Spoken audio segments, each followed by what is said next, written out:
দেখবেন কোন কোন ব্যক্তি আছে কিছু অন্যায় করবার পর মনে মনে অনুতপ্ত হয়। কি বাবা ভুল বললাম? অনুতপ্ত হয় না? কোন ব্যক্তি দেখবেন রাগের বশে ক্রোধে একটা অন্যায় করে ফেললো, আর সেই অন্যায় করবার পর পরে কিন্তু ভুলটা বুঝতে পারে, আর ভুলটা বুঝতে পেরে নিজে অনুতপ্ত হয়। তো আজকে লক্ষ্য করেন অন্ধ ধৃতরাষ্ট্রের তেমন দশা। যেই নেই আজকের ভীমকে একেবারে হৃদয়ে ধরে যখনই ধুলোর মতো গুঁড়ো করে দিল, অন্ধ ধৃতরাষ্ট্র নয়ন জলে বুক ভাসায় বলে, কৃষ্ণ রে আমি অন্যায় করেছি, আমি ভুল করেছি, আমি বুঝতে পারিনি। আমি রাগের মাথায় আমি যখন শুনলাম আমার 100টা ছেলে একটা একটা করে মারা যাচ্ছে, তখনই আমি রাগের মাথায় সংকল্প নিয়েছিলাম যে নিজের হাতেই আমি ওই ভীমকে বধ করব। আমারে ভগবান মৃদু হেসে বললেন, জেঠু গো, এই জগতের সংসার মাঝে কার মনের ভিতরে কি চলছে এটা জগতে কেউ জানে না, ওটাই আমি ছাড়া আর কেউ বোঝে না। ও জেঠু, কে বলেছে তোমায় তুমি ভীমকে মেরেছো? কখনো তুমি মারোনি। না কৃষ্ণ, আমি নিজের হাতে ওকে বুকে চেপে ধরে মেরেছি। বলে দূর, ভীমকে মারোনি। দেখবে এইবার আসলে ভীমকে এনে দাঁড় করিয়েছে। সর্বঙ্গে যখন হাত বুলিয়ে দেখলো সত্যিকারের ভীম দাঁড়িয়ে আছে, অন্ধ ধৃতরাষ্ট্রকে দিয়ে বলল, কৃষ্ণ রে আজ আমি জেনে গেলাম তুই সত্যিকারের ভক্তের ভগবান। কিরে? বলে জেঠু, তুমি ভাবলে কি করে কৃষ্ণ ভক্তকে নিধন করা যায়? এই জগতে যাদের সঙ্গে কৃষ্ণ রয় তার কি কোনোদিন অপমৃত্যু হয়? পারবে না। তুমি কৃষ্ণ ভক্তকে নিধন করতে পারবে না। কৃষ্ণ তুই কি করে জানলি? বলে আমি জানবো না।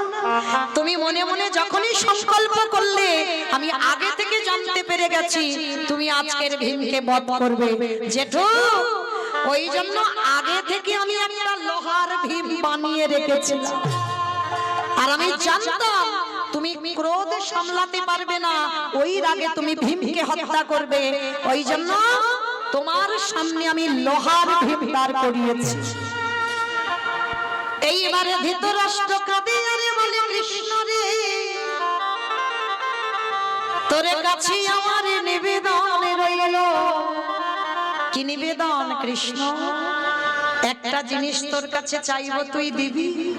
কি চাও? জেঠু ক্ষণকালের জন্য, ক্ষণ সময়ের জন্য তুই আমার দৃষ্টি শক্তিটা ফিরাইয়ে দে। ও তুমি পৃথিবীর আলো দেখবে না? পৃথিবীর আলো দেখবো না কৃষ্ণ রে। তুই যে আমার পঞ্চ পাণ্ডবদের সঙ্গে রইলি, তোর ভুবন মঙ্গল ভুবন রূপখানা আমি একবার নয়ন ভরে দেখতে চাই। জেঠু তুমি ওই রূপ দেখবার জন্য তুমি দৃষ্টি চাইছো, যেই না করুণার হাত বুলাইয়ে দিল, সঙ্গে সঙ্গে দৃষ্টি শক্তি ফিরে পেল। আর যেই না দৃষ্টি পেল সঙ্গে সঙ্গে বলছে, কৃষ্ণ আর একটা জিনিস আবার। এই তো তুমি চোখ চাইলে চোখ দিলাম, আবার কি চাও? বলে আর একটা জিনিস। কি চাও বলো? দে দে আমায় অন্ধ করে দে দে, আমি আর তো নয় আর তো নয়ন চাহি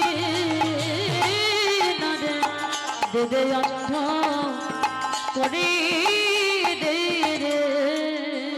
যেই না বলেছে আমায় অন্ধ করে দে, কৃষ্ণ বলছে, জেঠু তুমি অন্ধ হবে কেন? আরে কৃষ্ণ রে এই জগতের সংসারের মাঝে যে জনে একবার কৃষ্ণ রূপ দেখে ফেলে তারা তো বাচ্চা জগতের আর কিছু দেখতে ভালো লাগে না। তাই তোর রূপ যখন আমি দেখে ফেললাম, ওরে কৃষ্ণ জীবনের শেষ সময়ে কালে তোর রূপ দর্শন করে গান্ধারীকে সঙ্গে নিয়ে আমি এই রাজত্ব ত্যাগ করে আমি বনবাসী হতে চাই। নিতাই তাহলে মায়েরা আপনারা দেখেন, আমার সেই চৈতন্য মহাপ্রভু জগৎবাসীকে শিক্ষা দিলেন, ওরে জগৎ, ভগবানের চরণে যদি বিশ্বাস রাখা যায় অবশ্যই ভগবত কৃপা লাভ হয়। কলিযুগে তো সন্ন্যাস নিষিদ্ধ। কি গো মায়েরা, কলিযুগের মানুষ ওই সংসার ধর্ম ত্যাগ করে সাধু সন্ন্যাসী হয়ে গেলেই কি শুধু ভগবান পেয়ে যাবে? অত সোজা নয়। সংসারে থেকে ভোজে দেখাও। কলিযুগে সংসার ধর্ম বড় ধর্ম। সত্য ত্রেতা দাপরে এরা সংসার করেনি, ভগবানকে ভজন করেছিল। কিন্তু কলিযুগে সংসার করতে হবে মা। সংসারের থেকে তুমি ডাকো, সংসারের বাইরে গিয়ে নয়। তো এই রঘুনাথ দাস সমাজকে শেখালো বৈরাগ্যটা কেমন। মায়েরা, বৈরাগ্য মানে আপনারা কি বুঝছেন? এই আমাদের মতো তিলক সেবা করে এই ঝোলামালা হাতে নিয়ে আর দাদার সঙ্গে তিলক সেবা, গলায় তুলসী নিয়ে সারা দিন রাত শুধু হরি হরি করো, এটাই বৈরাগ্য না। বৈরাগ্যের নিয়ম আছে। কি রকম? যেদিন বাবা তুমি তোমার সমস্ত ইন্দ্রিয়গুলো, দেহের 10 ইন্দ্রিয়, 5টা জ্ঞানেন্দ্রিয়, 5টা কর্মেন্দ্রিয়, এই যে 10 ইন্দ্রিয় তুমি যখন নিজে থেকে সংযমী হবে, নিজে থেকে গুটিয়ে নিতে শিখবে, মানে 10টা ইন্দ্রিয় বাবা কেউ যেন ঊর্ধ্বমুখী না হয়, সব যেন নিম্নমুখী হয়। বিষয় অনাসক্তি মানে কোনো বিষয়ের প্রতি কোনো লোভ লালসা থাকবে না। এইটা খুব খেয়াল রাখবে মা। বৈরাগ্য তাকে বলে কোনো বিষয়ের প্রতি তোমার লোভ থাকবে না। যেমন ধরো এই যে জিহ্বা, অনেকে আছেন, আমি সেবা করেন বলে বলছি না, অনেকে আছেন সারা সপ্তাহ স্বামীরা হয়তো বাইরে থাকে, কাজকর্ম করে, কিন্তু সেই রবিবার এলে একটু মাংসের ঝোল, মাছের ঝোল হলে যেন তবে খাওয়াটা ভালো হয়। আছে না মা? বাস্তবের কথা বলছি। আমি খেতে নিষেধ করিনি, অবশ্যই আহার করবেন। যখন যার কৃপা হবে, তোমার অরুচি যখন হবে, ঠিক ছেড়ে যাবে। আমি বললে কি, আর যদি স্বয়ং ভগবান এসে বললে কি হবে? হবে না। তো এই জন্য আমি কাউকে নিষেধ করছি না, সেবা করো। কিন্তু যেদিন বুঝবে তোমার এই জিহ্বার লালসা নেই, সে রবিবার এলে ভালো মন্দ খেতে হবে, যে আজকের এটা খাবার ইচ্ছা হচ্ছে, আজকের ওটা খাবার ইচ্ছা হচ্ছে না। কলির মানুষ অন্নগত প্রাণ, শুধুমাত্র মানে উদরটা বাঁধবে, দেহটা চলবে, অন্ন না দিলে হবে না। শুধুমাত্র একটু দেখবে আলু সিদ্ধ অন্ন হলেই হয়ে যাবে, মানে ভালো কিছু রেঁধে খেতে হবে, এইটা থাকবে না। যেদিন তোমার জিহ্বার সব লালসা চলে যাবে, যে এটা খাবো, ওটা খাবো, সেটা খাবো, থাকবে না, সেদিন তুমি জানবে তোমার এই দেহের ইন্দ্রিয়ের মধ্যে তোমার জিহ্বার লালসাটা চলে গেল। আর লালসা চলে গেল মানে তোমার জিহ্বার বৈরাগ্য হয়ে গেল। যেদিন তোমার কান কোনো আজে বাজে কথা শুনবে না, হাজার লোক হাজার কথা বলে বেড়ায়, কত কটু কথা রটে বেড়ায়, সেদিকে তোমার কান যাবে না। কারণ তোমার কান থাকবে সেই যে ভগবানের নাম কীর্তনের দিকে। যেদিন তোমার কান কোনো আজে বাজে গান শুনবে না, আজে বাজে কথা নেবে না, সেদিন জানবে তোমার কানের বৈরাগ্য হয়ে গেল। যেদিন তোমার দুটো চোখ সাধুগুরু বৈষ্ণব ভক্ত ভগবান ছাড়া আর কিছু দেখতে ভালো লাগবে না, সেদিন জানবে তোমার চোখ দুটোর বৈরাগ্য হয়ে গেল। যেদিন তোমার দেহ স্পর্শ থেকে চলে যাবে, মানে তোমাকে নারী স্পর্শ করলো, নাকে পুরুষ স্পর্শ করলো, তুমি বুঝতে পারবে না, তোমার মধ্যে সেই অনুভূতিটা থাকবে না। যেদিন তোমার মধ্যে কোনো অনুভূতি থাকবে না, সেদিন জানবে তোমার এই দেহেরও বৈরাগ্য হয়ে গেল। আর যেদিন তোমার মন সব চিন্তা থেকে দূরীভূত, আছি, আজকের থাকলাম, ভজন করলাম, গান গাইলাম, সেবা পেলাম, ব্যাস। মানে কালকে যে কি খাবো এই চিন্তা থাকে না ভক্তদের। আর যারা ভক্ত হয়েছ, আমার ছেলের ভবিষ্যৎ কি হবে, আমার ছেলের জন্য একটু গুছিয়ে যেতে হবে, এগুলো নয়। আজকের আছো বেঁচে, আজকের চিন্তা আজকের করো, কালকের চিন্তা নয়। ভালো করে ভেবে দেখেন বাবা, অগ্রদ্বীপের মাটিতে গোবিন্দ ঘোষ সামান্য একটু হরিতুকি রেখে দিয়েছিল, কালকের প্রভুকে দেবে, আর তার জন্য তাকে সারা জীবনের মতো নির্বাসনে দিল, গৌর চরণ ছাড়া হলো। তাহলে মায়েরা, যেদিন তোমাদের মনের ভিতরে এই বস্তুগুলো আসবে, সেদিন জানবে সংসারে থেকে আমরা বৈরাগী হয়ে গেছি। তো আজকে এই রঘুনাথ দাস জন্ম নিয়েছিল কোথায়?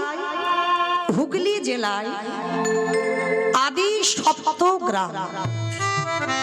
ভালো করে মনে রেখো মা, এই হুগলি জেলায় শুধু বাবা তারকেশ্বরের মন্দির নয়, হুগলি জেলায় অবিরাম ঠাকুরের শ্রীপাঠ নয়, এই হুগলি জেলায় 16 গোস্বামীর মধ্যে এক গোস্বামী রঘুনাথ দাস গোস্বামীর জন্ম হয়েছিল। বাবা ছিল গোবর্ধন দাস, জ্যাঠামশাই ছিল হিরণ্য দাস। তা এই বাবা জ্যাঠা দুজন, এদের এমন জুটি ছিল মা, ঠিক রামের কথা বললে যেমন লক্ষণের কথা এসে যায়, এই যেমন রাম লক্ষণ ভরত শত্রুঘ্ন, দেখবে কেউ যদি মুখস্থ নাও করে, রামের পরে কিন্তু লক্ষণ এসে যায়, যদি কেউ নাও মনে রাখে এসে যাবে। কেন?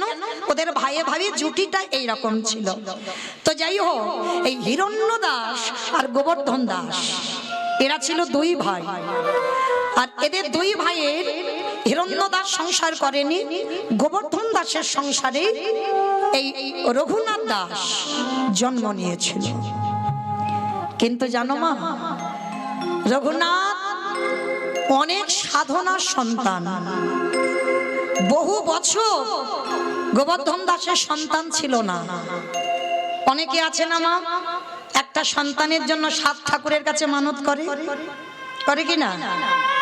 আমি হরিবাসরে দাঁড়িয়ে একটা জায়গার নাম বলে যাব, আমার বিশ্বাস যদি তোমার ভজন সাধন সঠিক হয়, একনিষ্ঠ ভাবে যদি তাকে ডাকতে পারো, একটা জায়গায় গেলে তুমি সন্তান কোলে পাবে। জায়গাটা হলো উত্তরপ্রদেশ, রাধা কুণ্ডের তীর, বৃন্দাবন। যদি সন্তানের জন্য 7 ঠাকুরের কাছে কেঁদেও যদি সন্তান না পাও, আমার বিশ্বাস হরিবাসরে দাঁড়িয়ে আমি গ্যারান্টি দিলাম, চলে যাবে রাধা কুণ্ডের তীরে। আর রাধা কুণ্ডের তীরে বাবা প্রতি বৎসর স্নান যোগ হয়, ওই স্নান যোগে স্নান করে রাধারানীর কাছে আঁচলটা পেতে আরতি জানাবেন, রাধে তুমি যদি করুণাময়ী হও, তুমি যদি কৃপাময়ী হও, তুমি যদি আমার প্রেমময়ী হও, শুধুমাত্র আমার জন্য নয়, আমার বংশে রাধে তোমার সেবা করবার জন্য আমার বংশে একটা প্রদীপ পাঠিও।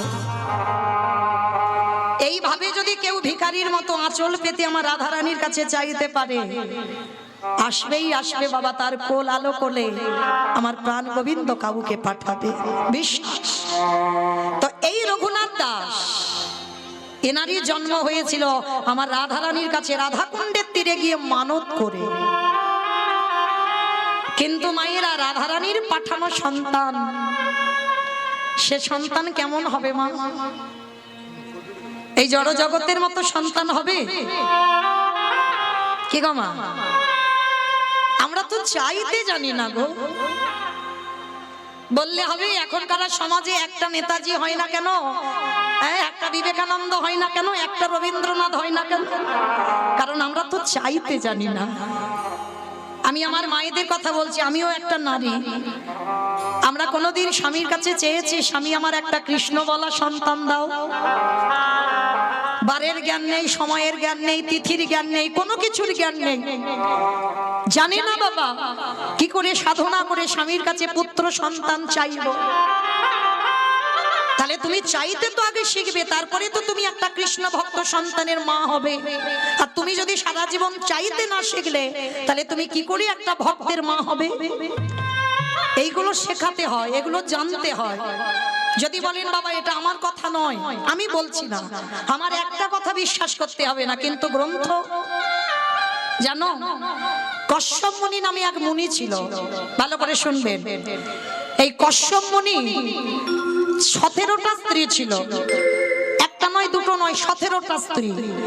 আর 17টা স্ত্রীর মধ্যে মাত্র 4টে ছিল পাডরানী, দিতি, অদিতি, কদ্রু, বিনতা। ভালো করে শুনে নাও মা, কেন আমরা ভালো ছেলের মা হতে পারি না? কেন আমাদের ছেলেগুলো অসৎ হয়? কেন ছেলেগুলো অসৎ পথে যায়? শুনে নাও। তো এই 4জন রানী, দিতি, অদিতি, কদ্রু, বিনতা, 4জন রানীকে রেখে কশ্যপ মুনি তপস্যায় গিয়েছিল 12 বৎসর। আর 12 বৎসর যখন তপস্যা করছিল, 4টে রানী ঘরে বসে বসে কান্নাকাটি বাঁধিয়ে দিয়েছে। কেন কাঁদছে? দেখবেন মা, একটা নারী জীবনে যদি সব সুখ থাকে, যদি একটা সুখ না থাকে, সে সারা জীবন কাঁদে। বলো তো কি? মোবাইল, সন্তানের সুখ, এটা লাগে না। ও তুমি রাজরানী করে রাখলেও জনম দুঃখী মাকে কাঁদতে হয়। ভালো করে বিচার করে দেখেন মা, কশ্যপ মুনি ফিরে এসে 4জন রানীকে ডেকেছে। বড় রানী, মেজ রানী, সেজ রানী, ছোট রানী, এদিকে এসো। কি হয়েছে তোমাদের? টাকা পয়সা ঘর বাড়ির কিছু অভাব রাখিনি, 4জনে কাঁদছো কেন বসে বসে? তোমরা জানো, তোমরা যদি কাঁদো আমার 12 বছর তপস্যা বিফল হয়ে যাচ্ছে। স্বামী, আমরা এমনি এমনি কাঁদছি না, আমরা 4জনের সন্তানের মা হতে চাই। বাহ, এই আশা। ঠিক আছে যাও, তবে শোনো, আমি তো যোগী পুরুষ, আমি সাধক, আমি কারোর ঔরসজাত সন্তান দিতে পারবো না। আমার আশীর্বাদে তোমরা 4জনে মা হবে। 4জন স্নান করে এসেছে। প্রথমে বড় রানীকে ডেকেছে। বড় রানী ছিল অদিতি। ডাক দিয়েছে, বড় রানী এদিকে এসো, বলো তুমি কেমন সন্তান চাও? বড় রানী বলে উঠলো, স্বামী, সন্তান যদি দিতে হয় আমার এমন সন্তান দিও যে সন্তানের জন্য যেন আমার জগৎ জোড়ার নাম ডাক হয়। যেই না বলেছে জগৎ জোড়ার নাম ডাক হয়, সঙ্গে সঙ্গে কশ্যপ মুনি মাথায় হাত দিয়ে বলল, তথাস্তু। তোমার গর্ভে যারা আসবে তারা সবাই হবে স্বর্গে দেবতা। দেবতাদের মায়ের নাম হলো অদিতি। তাহলে বড় রানী হয়ে গেল। মেজ রানী এদিকে এসো। আমার এক নারী আর এক নারীকে হিংসে করে, এটা বাস্তব, দেখবেন। এইবার মেজ রানীকে যেই না ডেকেছে, মেজ রানীটার নাম হলো দিতি। অদিতি এদিকে এসো। সে তো মা যেন রণচণ্ডী হয়ে আছে, মানে বড় দিদিটা আগে দিয়ে দিয়েছে। বলো দিদি, তোমার কেমন সন্তান চাই? আমি আর কি নেব বলো? তুমি তো বড় দিদিরটা মাথারটা দিয়ে দিলে, আমার ভাগে আর কিছু আছে? আরে বাবা, তুমি রাগারাগি করছো কেন? আমি তো বললাম যে যেমন ছেলে চাইবে তাকে তেমন ছেলে দেব। বলো তুমি কেমন চাও? ঠিক আছে, আমার যদি গর্ভে সন্তান দিতে হয় এমন সন্তান দাও যেন বড় দিদির ছেলে থেকে আমার ছেলেরা দ্বিগুণ শক্তিশালী হয়। যেই না কথাটা বলেছে, কশ্যপ মুনি চমকে উঠেছে। ওমা, তুমি এক নারীর হিংসায় জর্জরিত হয়ে বলশালী ছেলে চাইছো? হ্যাঁ, আমার ওই রকম ছেলে লাগবে। তথাস্তু, যেমন চেয়েছো আমি তেমন দেব। কথা দিলাম, তোমার গর্ভে যারা আসবে সবাই হবে স্বর্গে অসুর। ওই যে মহালয়ের সময় ওই যে অসুরা দেবতাদের ঝগড়াঝাটি দেখো না, এরা অন্য কেউ নয়, সব ভাই ভাই। মাগুলো আলাদা, বাবাগুলো সব একটাই। তাহলে এই জায়গাটা আমার মায়েরা খুব ভালো করে মন দিয়ে শোনো। তাহলে গন্ডগোলটা কি বাবা? বাবার হচ্ছে। গন্ডগোল কাদের? আমাদের চাওয়ার গন্ডগোল। যেরকম চাইবে তুমি তো তেমন ছেলে পাবে। বড়দিদি চাইলো কি আমার নাম যশ হোক, তেমন ছেলে দিল। আর মেজো দিদি চাইলো কি আমার ছেলেরা শক্তিশালী হোক, তেমন চাইলো। এইবার সেজরানি এমনি তো 3 নম্বর, সে তো রেগে যেন রণচণ্ডীর উপরে হয়ে আছে। মাথার কেশ এলিয়ে দিয়েছে, পরনের বসনটা লুটছে। আর স্বামী কশ্যপমুনি ডাক দিল, ও সেজরানি এদিকে এসো, এদিকে এসো। আমার কি যেন নাম বললাম, স্বামী গুলি ফেলেছে। কি বললাম? কদ্রু। বেশ, কদ্রুমা। তাহলে কদ্রুমাকে ডেকেছে। কদ্রুমা তো রণচণ্ডী হয়েছে। বলো কি চাও? আরে বাবা আমি চাইবো কেন, তুমি তো চাইবে। তুমি বললে সন্তানের মা হবে, আমি আর কি করে হব? বড় দিদি ভালো নিয়ে নিল, মেজ দিদি ভালো নিয়ে নিল, আমার ভাগে আর কিছু আছে? আরে বাবা তুমি এত রাগারাগি করছো কেন? বলো না তুমি কেমন ছেলে চাও। আমি তো কথা দিয়েছি যে যেমন চাইবে তাকে তেমন দেব। ঠিক আছে, তাহলে একান্ত যদি আমার গর্ভে দিতে চাও দাও। ওই বড় দিদি নয়, মেজ দিদি নয়, ওদের দুজনের শুধু ছেলে নয়, গোটা পৃথিবীর মানুষ যেন আমার ছেলেকে দেখে ভয়ে থরথর করে কাঁপে। যেই না কথাটা চেয়েছে না, কশ্যপমুনি দেবে কি নিজে ভয়ে কাঁপছে। হ্যাঁ গো কদ্রু, তোমার ছেলেকে দেখে গোটা পৃথিবীর মানুষ কেঁপে উঠবে। বলে হ্যাঁ আমার ওই রকম ছেলে লাগবে। বেশ, কথা দিলাম তোমার গর্ভে যারা আসবে তারা কেউ সাধারণ নয়। যারা যারা তোমার গর্ভে আসবে তারা সবাই হবে বিষধর। কে গো? সাপ। পৃথিবীতে যত রকমের সাপ আছে, আর সাপকে দেখে কে না ভয় পায়? পৃথিবী সবাই কাঁপে না, ভয় পায় না? তাহলে কদ্রুমার গর্ভে যারা এলো, পৃথিবীর যত রকমের সাপ ওই কদ্রু মায়ের গর্ভে। তাহলে বড় রানী, সেজরানী, মেজরানী হয়ে গেল, মানে 3 নম্বর হয়ে গেল। এইবার ছোট রানীটা যেন কি বললাম, কি বললাম? বিনতা। এইবারটা শোনো, ছোটটার নাম হচ্ছে বিনতা। আর দেখবেন অনেকের একটু আদর করে নাম ছোট করে ডাকে না। যেমন আমার নাম মৌমিতা, আমার মা আদর করে মৌ বলে ডাকে। ছোট করে, এগুলো আদরের নাম, স্নেহের নাম, ভালোবাসার নাম। তো যাই হোক, এই স্বামী বিনতাকে বিনতা বলে না, ছোট করে ডাকে, অবিন এদিকে এসো। এ কি তোমার চোখে জল, তুমি কাঁদছো? ও বুঝেছি, তোমার বড় দিদি, মেজ দিদি, শেষ দিদি নিয়ে নিল, আর তোমার ভাগে কিছু নেই, ওই জন্য কাঁদছো। না স্বামী, আমি ওই জন্য কাঁদিনি তো। ভালো করে শুনবে মা, এই জায়গাটা খুব দরকার জানা। নারী আমরা সবাই, এখানে অনেকে আমরা নারী, আমিও একজন নারী, কিন্তু সবার স্বভাব, চরিত্র, ব্যবহার, চলাফেরা কি এক হবে? কখনো এক হবে না। তো আজকে 3 জনের চরিত্র শুনলেন, এবার 4 জনের জায়গাটা দেখেন। স্বামী ডাক দিয়েছে, অবিন আমার কাছে এসো। বলো তো দেখি, তুমি চোখের জল মোছো, বলো তুমি কেমন ছেলে চাও। আমি জানি তুমি ভয় পাচ্ছ, বড় দিদি, মেজ দিদি, শেষ দিদি নিল, আর তুমি ছোট, তোমার ভাগে ভালো কিছু নেই, ওই জন্য কাঁদছো। না তাহলে কেন কাঁদছো? বলো তুমি কেমন সন্তান চাও। মাথাটা নিচু করেছে, গলদেশে কাপড় দিয়ে আঁচলটা পেতেছে। স্বামী আমি তোমার কাছে চাইবো, কিন্তু কথা দাও আমি যেমন সন্তান চাইবো তুমি আমায় দেবে। আরে বাবা আমি বললাম তো, তোমার বড় দিদিদের দিলাম, মেজ দিদির দিলাম, শেষ দিদির দিলাম, আর তোমার দেবো না?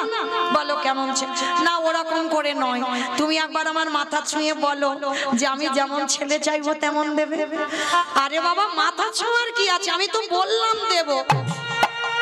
আচ্ছা ঠিক আছে, তবু যখন বলছো আমি মাথা ছুঁয়ে বললাম, তুমি যেমন সন্তান চাইবে তেমন দেব। বলো। গলদেশে বসনে দিয়ে স্বামীর চরণে প্রণাম করে চাওয়াটা দেখেন, আগে তিনজন চেয়েছে আর এর চাওয়াটা দেখেন, আঁচলটা স্বামীর চরণে পেতে দিয়ে বলল, স্বামী গো, তোমার কাছে আমি বড় দিদির মতো সন্তান চাই না, মেজ দিদির মতো সন্তান চাই না, ওই সেজ দিদির মতো সন্তান চাই না। সত্যি যদি আমাকে কিছু দিতে চাও, আমারে গর্ভে তুমি একটাই সন্তান দিও। তবে মনে রেখো, যে সন্তানে তুমি আমারে গর্ভে দানা করবে, যেদিন আমার নিদানের সময় হবে, যেদিন আমার চারিজন বাসির দুনিয়া নিয়ে যাবে,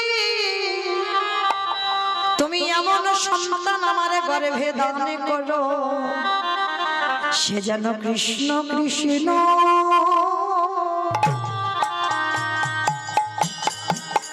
কৃষ্ণ বলে। আমার অন্য কিছু নিতাই গৌর প্রেমানন্দে হরি বল হরি বল হরি বল। ও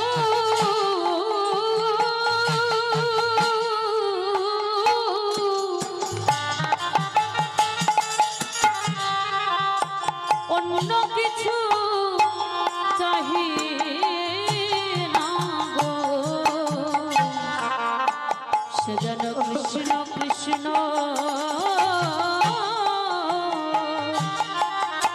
কৃষ্ণ কশ্যপমুনি বিনুতাকে বুকে ধরে বলল, বিনু গো, তুমি আমার বউ নও, তুমি আমার স্ত্রীও নও, তুমি হলো আমার সাধন ভজনের অর্ধাঙ্গিনী, তুমি হলে আমার সহধর্মিণী, তোমার মতো যেন বধূ আমি জনমে জনমে পাই। শোনো, তোমার গর্ভে আমি বেশি নই, তোমার গর্ভে আমি দুটো ছেলে দিলাম, একটা সন্তান হবে অরুণ পাখি, যেটা হবে বাবা সূর্যদেবের বাহন অরুণ পাখি, আর একটা সন্তান হয়েছিল গরুড় পাখি। আশীর্বাদ দিয়ে দিলাম, তোমার ছেলে শুধু কৃষ্ণ ভক্ত হবে না, ও যে নারায়ণকে কাঁধে কাঁধে নিয়ে বেড়াবে।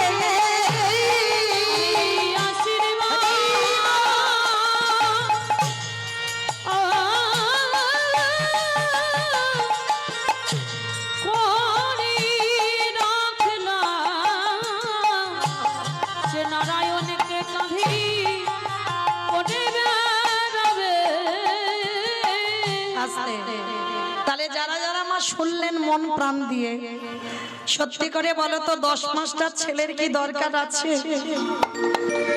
একটা ছেলে যদি ছেলের মতো ছেলে হয়, তবে এই কৃষ্ণ ভক্ত জগতে বড় দুর্লভ। ভগবানের কাছে প্রার্থনা করবে যেন আমার কৃষ্ণ বলা পাখি হয়। তো আজকে লীলাতে বাবা গোবর্ধন দাস আর হিরণ্য দাস, এরা বাবা জ্যাঠা রাধা কুণ্ডের তীরে মানত করে আমার রঘুনাথ দাসকে পেয়েছিল।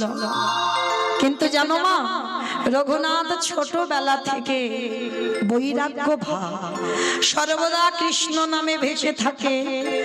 যেখানে বাবা রাস্তা দিয়ে যদি কোনোদিন ওই সাধুগুরু বৈষ্ণব দেখে, ওই রঘুনাথ কি করে, ওই ঘর থেকে ছুটে পালায় তাদের সঙ্গে। আবার দাঁড়ি প্রহরীরা আবার ছেলেকে ধরে নিয়ে বাড়িতে আসে। এইভাবে চলতে চলতে রঘুনাথের বয়স দাঁড়ালো 5 বছর। এবার 5 বছরের ছেলেকে তো আগেকার দিনে বাবা গুরু আশ্রমে পাঠানো হতো, এখনকার দিনে বাবা যেমন স্কুলে যাতায়াত করে তখনকার দিনে নয়। তখনকার দিনে গুরু আশ্রমে থেকে পড়াশোনা হতো। এখন যেমন আমরা ওই বোর্ডিং এ রাখি না ছেলে মেয়েদের, ঠিক ওই রকমই ব্যবস্থা ছিল। তো রঘুনাথ 5 বছর হয়েছে, বাবা জ্যাঠা দুজনে মিলে নিয়ে গেছে বলদেব আচার্যের কাছে। যার কাছে বিদ্যা অভ্যাস করবে, শাস্ত্র পাঠ শিখবে। তা যেই না রঘুনাথকে নিয়ে গেছে বাবা, বলদেব আচার্য বলে উঠলেন, শোনো হিরণ্য, শোনো গোবর্ধন, বাবা ভালোই ভালোই বলছি, তোমাদের বড় লোকেদের ছেলের একটু খামখেয়ালি স্বভাব, ওকে আমি এখানে রাখতে পারবো না। তোমরা ভালোই ভালোই বলছি, ওকে নিয়ে বাড়িতে যাও।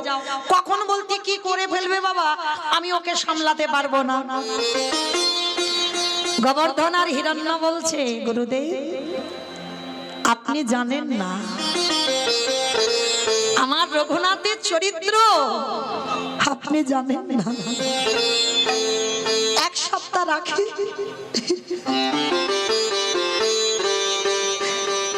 এক সপ্তাহ রাখলে বুঝতে পারবে আমার রঘুনাথ কেমন ছেলে। তবে শোনো বাবু, এক সপ্তাহকে আমি রাখবো, কিন্তু তারপরে যদি দেখি ও ছেলে বেয়ারা ছেলে, বেয়াদব, কথাবার্তা শোনে না, আমি কিন্তু তোমার বাড়িতে রেখে আসবো। বলে ঠিক আছে। অমাইরা রঘুনাথকে আশ্রমে রেখে এলো বলদেব আচার্যের চরণে। আর বলদেব আচার্য ভাগবত পাঠ করে। আর শুধু তো ওই রঘুনাথ একা নয়, রঘুনাথের বয়সী আরো ছেলেরা আছে পাঠশালায়, সবাই ভাগবত আসরে বসেছে আর গুরুদেব পাঠ করছে। অমাইরা সমস্ত পড়ুয়ারা পিছনে বসে কত গল্প গুজব করছে, কত হাসি ঠাট্টা খেলাধুলা করছে। আর ওই ছোট্ট রঘুনাথ একেবারে গুরুদেবের সামনে বসেছে। গুরুদেবের সামনে বসে নয়ন জলে বুকটা ভেসে যাচ্ছে। গুরুদেব পাঠ করতে করতে ভাগবতটা রেখে রঘুনাথের কাছে গিয়ে বলছে, রঘুনাথ, এই বাবা কি হয়েছিল বাবা, তুই এমন করে সামনে অনেকক্ষণ ধরে দেখছি তুই কাঁদছিস। আরে তুই এই কঠিন কঠিন ভাগবতের শ্লোক, এই ভাগবত তুই কিছু বুঝতে পারছিস না? গুরুদেব, তা হ্যাঁ বুঝতে পারছিস না, তুই ওরম পাগলের মতো ও বুঝেছি, বাবা মার জন্য মন খারাপ হচ্ছে না? গুরুদেব, তাহলে কি ওই বাড়িতে যাবি, এখানে মন ভালো লাগছে না ওই জন্য? না গুরুদেব। তাহলে কি অন্যান্য বন্ধুরা তোকে বকেছে? না। তাহলে কি জন্য কাঁদছিস বাবা রঘুনাথ? গুরুদেব মুখ থেকে বেরিয়ে এলো, আমি কি তারে পাবো না?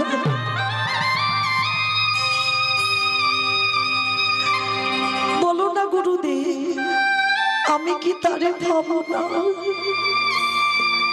কার কথা বলছিস বাবা তুই? এইটুকু বয়সে কাকে বাবার কথা বলছিস? গুরুদেব বলো না, আমি কি কোনোদিন কৃষ্ণ চরণ পাবো না? গুরুদেব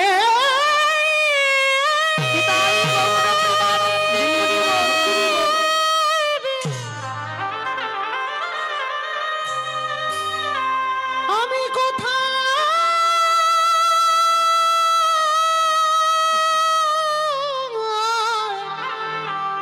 গেলে কৃষ্ণ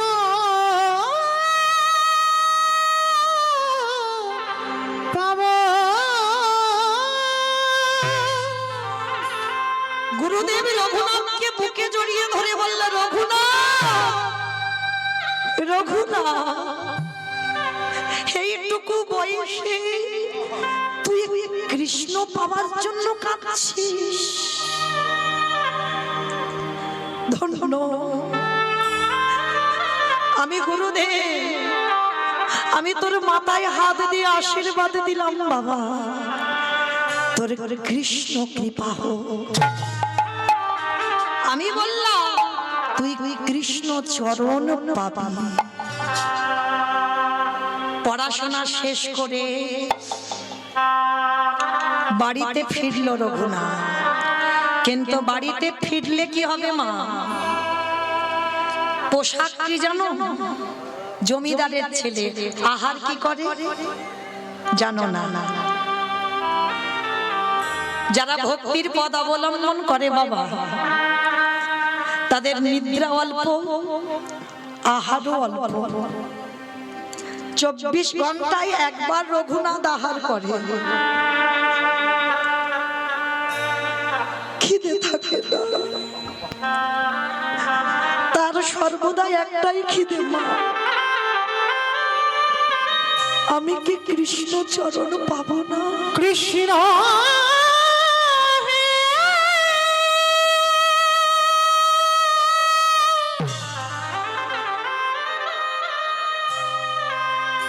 একেবারে দেখা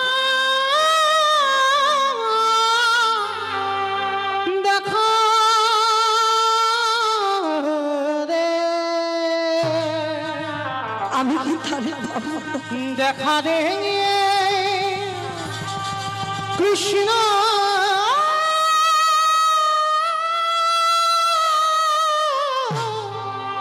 রে। 24 ঘন্টায় একবার আহার, আর পরনে একটা বহির্বাস। জমিদারের ছেলে, যে যার বাবা জ্যাঠার মাসে 12 লক্ষ স্বর্ণ মুদ্রা আয়, শুধু নবাবকে কর দিত 8 লক্ষ স্বর্ণ মুদ্রা। এই জায়গাটা বাবা অনুভব করবেন, ক টাকা ব্যাংকে আছে আমাদের, কত জায়গা জমি সম্পত্তি আছে আমাদের। যে রঘুনাথ জমিদারের ছেলে, সেই জমিদারি ত্যাগ করে তার জমিদারির উপরে এতটুকু লোভ নেই, শুধু তার মুখে একটা কথা, আমি কি তারে পাবো না? আমি কোথায় গেলে কৃষ্ণ পাবো? তোমরা কেউ আমায় বলে দাও। যদি রাস্তা দিয়ে কোনো তিলক সেবা করা ভক্ত যায়, রঘুনাথ ঘর ছেড়ে পাগলের মতো তার পিছনে চলে যায়। সাধু সঙ্গ করতে ভালোবাসে, ভক্ত সঙ্গ করতে ভালোবাসে, কিন্তু জমিদারিতে ওটা হয় না। দাঁড়িরা প্রহরীরা রঘুনাথকে ধরে আনে। তা রঘুনাথ যখন একটু বড় হয়েছে, হিরণ্য দাস গোবর্ধন দাস রেগে গেল, অপদার্থ, এত করে বলি, এত করে বকি, তবু ছেলে শোনে না। সারাদিন না কৃষ্ণ কোথায়, কৃষ্ণ কোথায়। ও ছেলেকে বন্দি করতে হবে। এই প্রহরী, যা ওই ছেলেকে কারাগারে বন্দি কর। আগেকার দিনে জমিদার যেমন প্রহ্লাদের বাবা হিরণ্যকশিপুর প্রহ্লাদকে কারাগারে 3 রাত বন্দি করে রেখেছিল। আদেশ দিল ওকে কারাগারে বন্দি কর,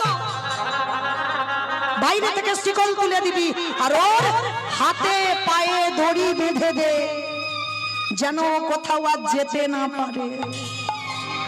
রাধে, যে একবার কৃষ্ণ ভালোবাসে তাকে কি বাহ্যিক জগতে দড়ি দিয়ে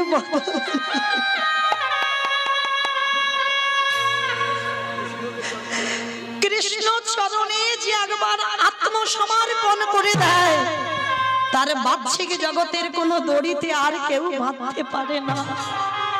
রঘুনাথকে যখন দড়ি দিয়ে বেঁধে দিল না, রঘুনাথ হেসে উঠল, ঠিক করেছো, ঠিক করেছো বাবা, ঠিক করেছো। এতদিন আমার ভজন ঠিক হচ্ছিল না, এই যে আমাকে কারাগারে বন্দি করে রাখলে না, এইবার আমি নিরজনে ভজন করতে পারব। মনে রাখবে বাবা, অনেকে আছে না লোকালয়ে নাম জপ করে, অপরাধ নিও না। যদি কেউ কষ্ট পান, কষ্ট পাওয়ার জন্য বললাম না, এটা নাম নয়। এ তুমি লোক দেখানি নাম করছো। নাম যদি করতে হয় ভিতরের নাম করো। জানালা দরজা বন্ধ করে দাও, কৃষ্ণ প্রতিচ্ছবি নিয়ে একবার আকুল প্রাণে হা কৃষ্ণ, প্রাণ কৃষ্ণ বলে কাঁদো। আর কিছু করতে লাগবে না, লোক দেখানির দরকার লাগে না। তো আজকের রঘুনাথের হাতে পায়ে দড়ি বেঁধে দিয়েছে, বাইরে থেকে শিকল তোলা, খেতে দেয়, এক সপ্তাহ হয়ে গেল মা রঘুনাথ কিছু খায় না। কে গো মা? অনেকে আমরা কাল একাদশী করেছি, অনেকে আবার আজকের একাদশী করেছি। একদিন একাদশী করলে দ্বাদশীতে যেন শরীর আর চলে না। রঘুনাথ এক সপ্তাহ কিছু খাইনি, এক সপ্তাহ অনাহারি অনিদ্রায় সারাদিন শুধু একটাই কথা, কোনো নাম জপ নয়, আমি কি তারে পাবো না।